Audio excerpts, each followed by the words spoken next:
Hey, how you guys doing? So I'm once again today in Petach, Tikvah, and I'm on my way to Tel Aviv. And so passing through, had to do some things here in Petach, Tikvah, and I'm right here now at Donald Trump Square.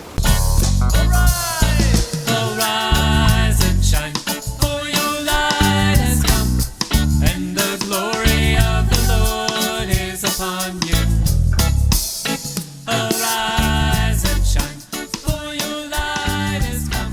This is because Donald Trump was the first president to acknowledge Jerusalem as the capital of Israel. And so that's written there in English and in Hebrew. And then we have the Israeli and the American flags up there. But the news today is that the fountain is again clean, because in yesterday's news, reporting about the day before, that somebody had put red dye in the water here, and they put up a sign saying, "There's gonna be bloodshed if Israel recognizes or places Israeli law upon the part of Area C." Some people call that the West Bank, but it was named the West Bank was named areas A, B, and C after the 1994 Oslo Accords. So Area C, part of Area C, is under consideration for being an area where Israeli law will be applied there. It's not going to change much. The Israelis living there will, just as now, still be under Israeli law, and the Palestinians there will still be under the Palestinian government. It just changes a few things in terms of housing and other things. It's kind of complicated. I'm not sure I really understand it all. But one thing is clear is that annexation is the wrong word to use for that. Yes, Israel did win the land fair and square in the 1967 Six-Day War. And that was a war where Israel was not the aggressor. Israel is never the aggressor in any war.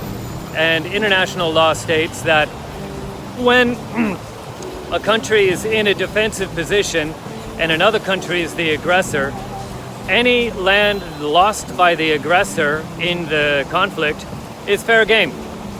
So when Egypt and Jordan and the other nations joined together against Israel and became the aggressors against Israel, any land that Israel and Jordan and other nations lost in the process to Israel is fair game, according to international law.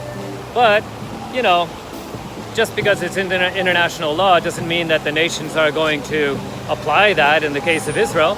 No, Israel has to be under a different standard somehow. So years and years, decades went by, and here we are more than 50 years later. And the very fact that the USA and Israel are considering applying Israeli law in 30% of the West Bank, only 30% of the West Bank, just that thought, there's all kinds of controversy about that. So there, even within Israel, there were protests.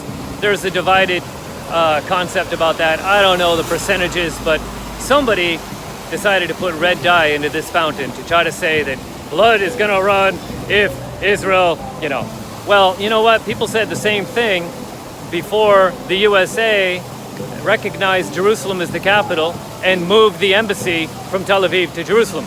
People thought the Middle East was going to erupt. There's going to be major warfare. Everything is going to fall apart. The whole thing is going to be in flames. Nada. Nothing happened. Nothing happened. I'm not guaranteeing, of course, that nothing would happen this time, but all I'm saying is that sometimes these naysayers and these, foretellers or whatever are completely wrong. All right, don't even get me started with a history list about that. Anyway, just wanted to make this as a quick update and a quick post on what's going on today in Israel. Thanks so much for watching and for your continued support. Many blessings.